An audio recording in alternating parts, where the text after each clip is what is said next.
Welcome back. Chapter 12. About 3 hours into the journey, Etta was ready to stop. No wonder we need to go to the gym in modern times, she thought. Everything in our lives is so easy. She had no idea how Max knew which way to go, but he seemed to be sure of it. A few times she saw in the distance towns about the size of Garrett, but Max avoided them. There's no need to look for trouble, he said. What kind of trouble? She asked. His eyes twinkled. I meant a delay. You mean the lure of saloons? She retorted, and he laughed. She followed him as closely as possible. A few times he pointed to things. There was a flock of wild turkeys, grouse flew up, and she saw stands of wild plums. Lessa had always loved dealing with games, and sometimes they had specials with them. Maybe on the return trip she could do some cooking. They went at a steady pace, not a run, but not a walk either.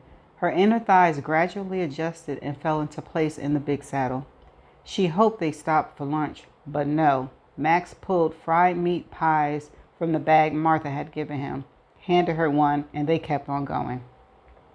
Etta thought, is Wyatt Earp worth all of this? What exactly did he achieve? My point exactly. But she knew it was her aching joints that were talking. She had a quest and she needed to complete it. In the late afternoon, it started to rain. Etta began looking right and left for one of the little towns where they could stop. At the first sight of one, she yelled, Max! He didn't turn, just put up his hand, then waved for her to keep going. They weren't stopping. Right, she muttered, 50 miles a day or bust. One thing Etta knew about Kansas was why it produced so much fabulous food, sunshine and rain. They were great when you could sit in a window seat and read Jane Austen for the thousandth time, but being outside in the rain and sun was not so pleasant. Etta had on one of Max's mother's hats. It was really pretty, a fine quality Italian straw, wide brim, trimmed with a blue ribbon. It leaked. Rain drizzled down her face, onto her neck, and into her shirt. But that didn't matter. Excuse me. But that didn't matter since the sweet, fertile, life-giving Kansas rain was drenching every inch of her body. She tried sending silent mind messages to Max. Please stop, please. He didn't hear her. Twice he twisted to look back at her, seemed satisfied that she was still alive, then nudged his horse forward. Between clouds full of the glory of Kansas liquid sunshine and the evening sky, Etta couldn't see anything. She put her head down and let her mare follow Max's horse. When Max finally did stop, Etta was too wet and cold to appreciate it. He put his hand on her thigh and she opened her eyes. He held up his arm and she fell forward and he caught her. Her legs gave way under her and he pulled her up. He was laughing at her, but she didn't care. He swung her up into his arms and carried her into what appeared to be a house. Warmth, she thought, dry. But no, it was a stone shell of a house with no roof. He set her down in a corner. At least the walls blocked a bit of the glorious Kansas wind. She stood there trying to stay upright as Max led the horses into the opposite end of the house, then removed the saddles. The animals shivered in relief and seemed to go to sleep instantly. She envied them. He came to her, and for a moment he held her in his arms. She didn't know how it was possible, but his body was warm. She snuggled her cheek against his wet shirt and sighed in relief. Too soon he stepped away, went to the heap of saddles, and pulled out a blanket and a big black cloth. He spread the blanket on the stone floor close to a wall. This is the driest place, he yelled over the rain that was impregnating the fertile Kansas soil. She thought corn might start growing in her hair. When Max started unbuttoning his shirt, she understood his meaning. Get out of the wet clothes. Hallelujah. She felt no shyness, just a desire to rid herself of her wet garments. Max also undressed. Seeing him disrobe and seeing his strong, muscular, and oh so muscular body made the rain seem less strong, less cold. She beat him in getting undressed. I've become a corset wizard, she thought. Naked, she lay down on a blanket, then pulled the black cloth over her. By all the glories above, it was some kind of rain cloth. The pelting drops hit it, but didn't penetrate it. Max lifted one side and got in beside her. Her cold, wet body found his warm one. He wrapped his arm around her, and in seconds, he entered her. Whoa. I didn't see that coming. They had days of wanting each other, and they could not postpone any longer. It lasted only minutes for both of them, but that was all right. The desire of fire filled them. Afterwards, she put her head on his chest, and his arms went around her. He pulled the magic rain cloth over their heads. It was intimate under it, dark and warm, the rain hitting them but not touching them. You did well today, he said. I had a good guide. Smiling, she fell asleep in his arms. Her only thought was how perfectly their bodies fit together. When she woke, she was aware of the ache in her body. She was on a blanket on a stone floor. The rain had stopped, and there was a bit of a moonlight. In the silvery darkness, she could see Max with the horses. He hadn't a stitch of clothing on, and he looked like a Greek goddess of old. No fat on him, all lean muscle. He seemed to feel her watching, and he turned. His smile was of lust and happiness. She returned it. He spent a few more minutes with the animals, then he returned to her. She moved the covers back in welcome. They made love more slowly, exploring each other's body, touching, caressing, kissing. They fell asleep before dawn, collapsing tightly to each other. Etta woke to the smell of bacon, and for a moment she felt panic. At Henry's house, she had awakened to bacon frying. When her eyes flew open, she was relieved to see that she was still in the stone shell of a house. It had window and door openings, but no roof. There was a fireplace, but it was full of fallen stones. The horses and saddles and her clothes were gone, as was Max, but she could hear sounds outside. She wrapped the damp blanket around her nude body and went outside. Max, fully dressed, was cooking bacon over a fire. The horses were munching on the rich Kansas grass. Good morning, he said as he stood up. He seemed cautious, as though he didn't know how to approach her. Etta went to him and put her arms around his neck. As they kissed, her blanket fell to the ground. A very good morning to you, she whispered. For a moment, they held each other, and she felt the way he clung to her. She suddenly saw his loneliness from over the years. So much responsibility was dumped on him at a young age. He had a mother and a sister to take care of. The next-door neighbor was demanding that Max marry his daughter. He pulled back to look at her. As much as I hate to cover up such beauty, we need to go. Reluctantly, she released him. He started to look away from her nakedness, but then seemed to remember that they were married, and he unabashedly watched her get dressed. During the night, when the rain stopped, he had wrung out his clothes and laid them out. At dawn, he hung them near the fire. They weren't dry, but they were better.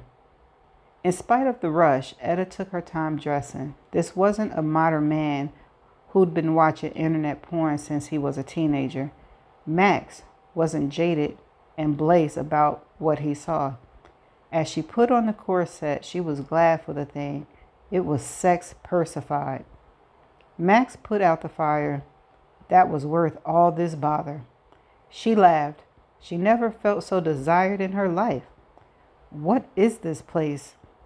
As she slipped the knife Rufus had given her onto the belt, she was looking at the roofless, doorless house.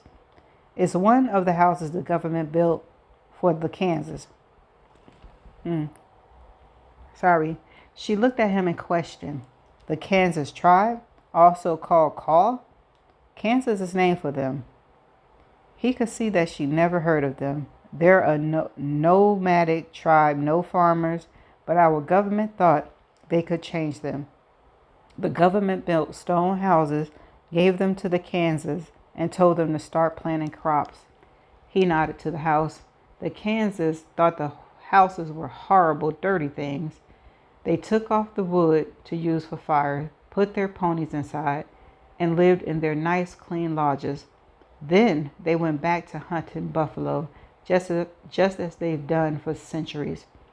Etta drew in her breath. But when the buffalo are gone, what do? The government will feed them and take away what they are. Take away what they are. He nodded in agreement as Etta looked of horror. We need to go.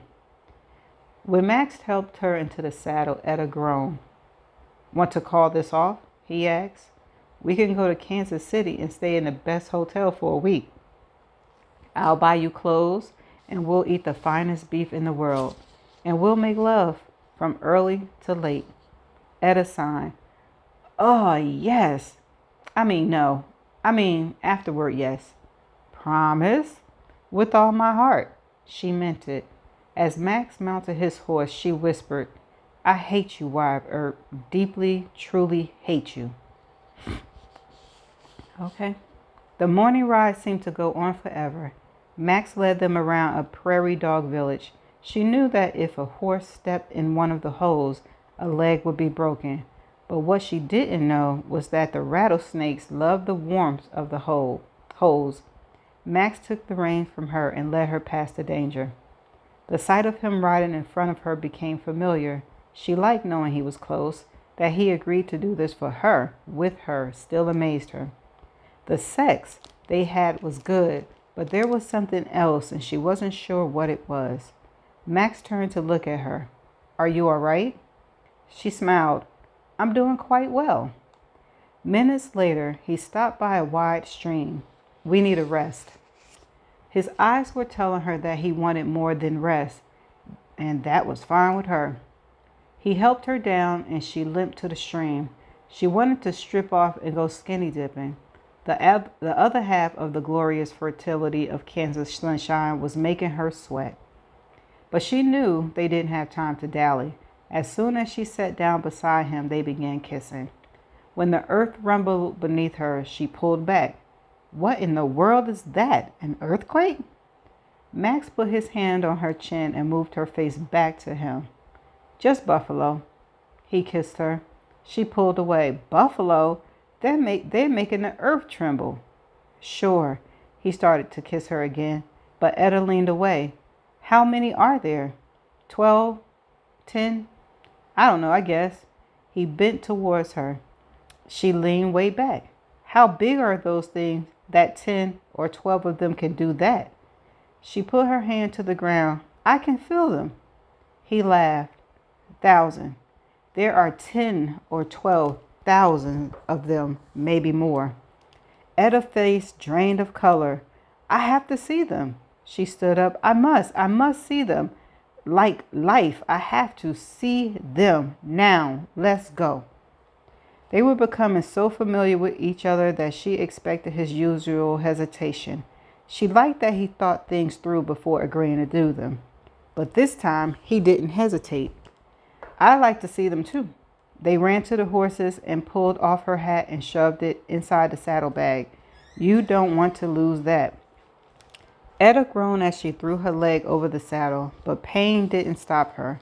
The ground was rumbling even more. It was vibrating, quivering. As always, Max seemed to know where to go. When he urged his horse into a run, Etta said, Go, Daisy, follow your brother, and the mare flat out ran. The wind in her hair felt glorious, and the excitement of what was ahead filled her. Daisy seemed as anxious to go as Etta was. Max halted at the top of a hill, dismounted, and went to her.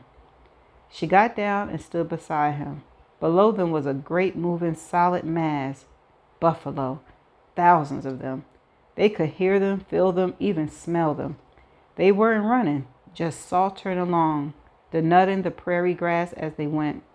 The beginning and end of the massive herd was invisible. On the side, sometimes a buffalo would lie down and wriggle around to form a huge hole.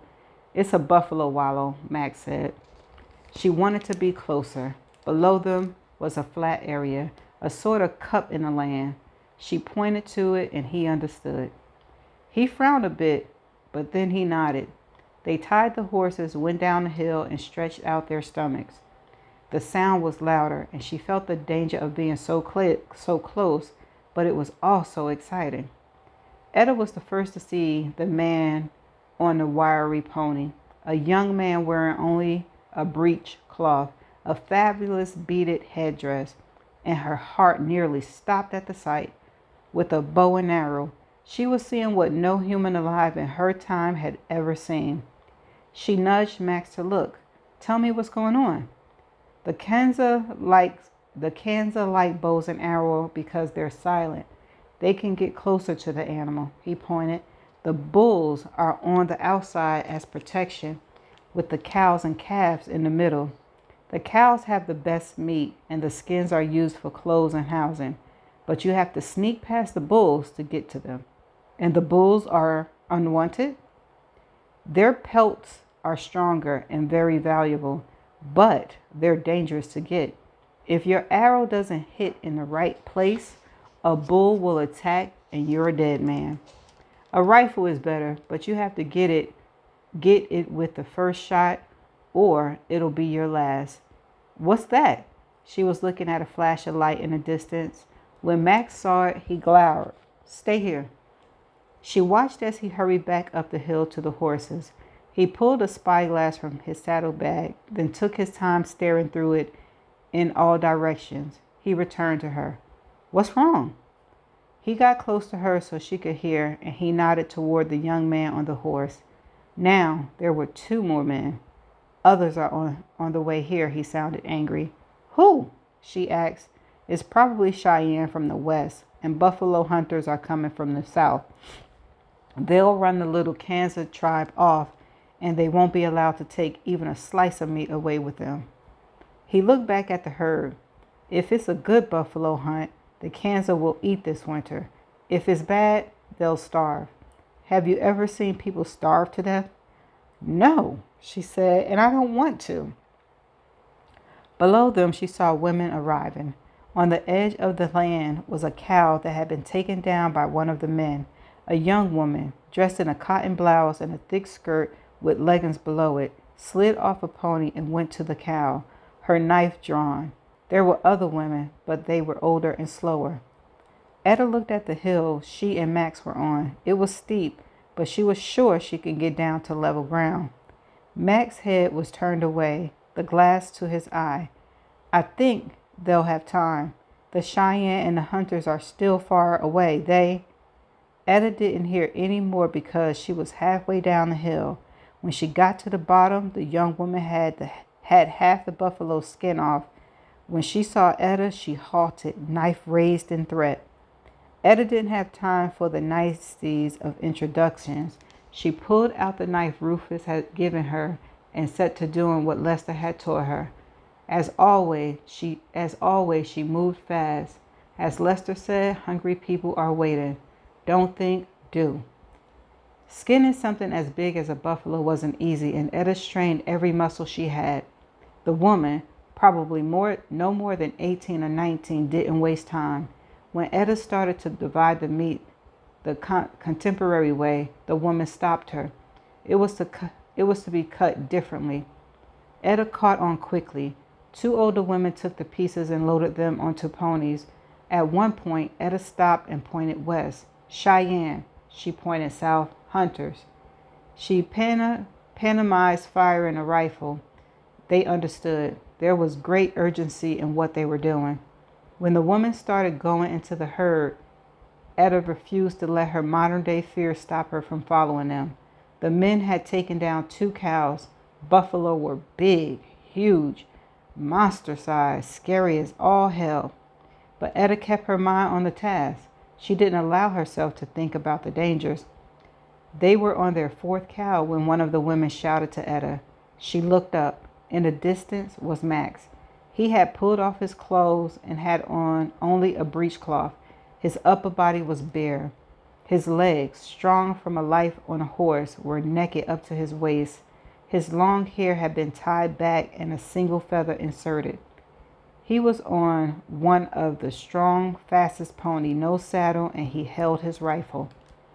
As she watched, He leaned over so far he almost fell off. He was after a bull. He fired. For seconds, Etta couldn't see what was happening. The bull stayed upright and Max was invisible. The bull moved, but there was no sight of Max. After what seemed like an eternity, he came back up on the pony and the bull went down. Etta breathed again, her heart in her throat.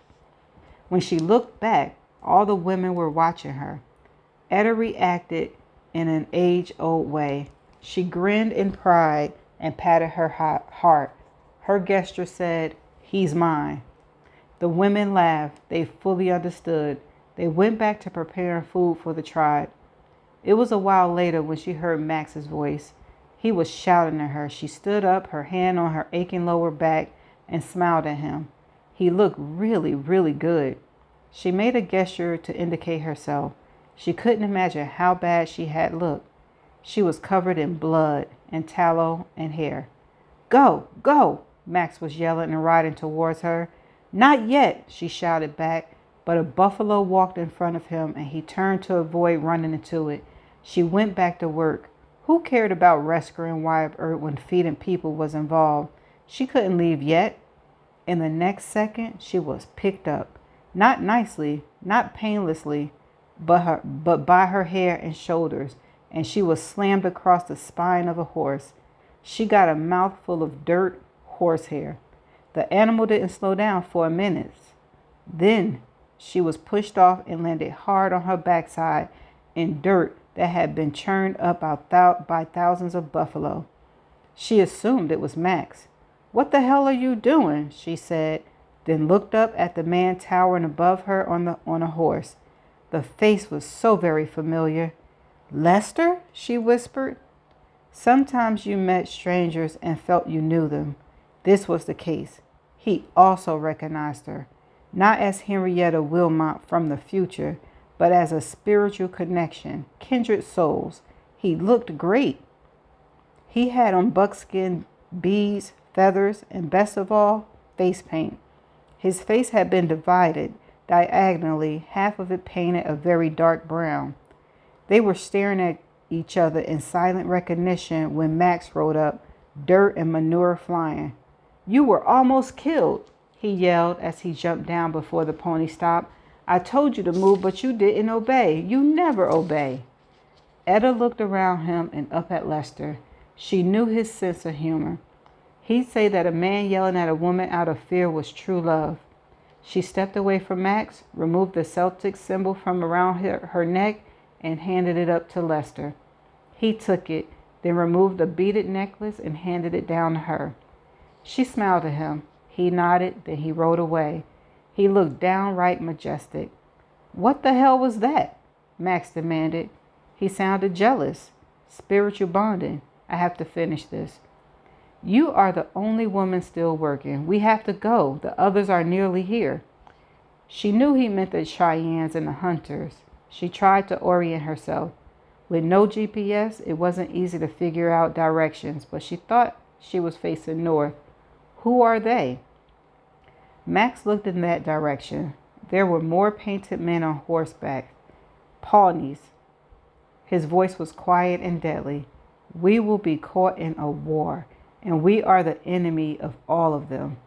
In the next minute, they were bareback on the pony. It was smaller and leaner than Max's well-fed horses. "Stay down," he said as he led them to the side, as out of sight as he could manage. It took a while, but he got them back to their horses, still tied at the top of the hill, munching away, and quite peacefully happy. Okay. I don't know what that was about. That's the end of chapter 12. I don't know what that chapter was about.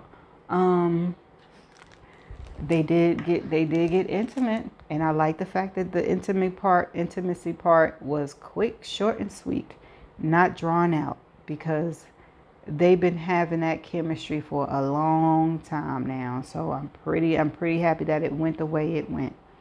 And wow. That's all I got to say about chapter 12.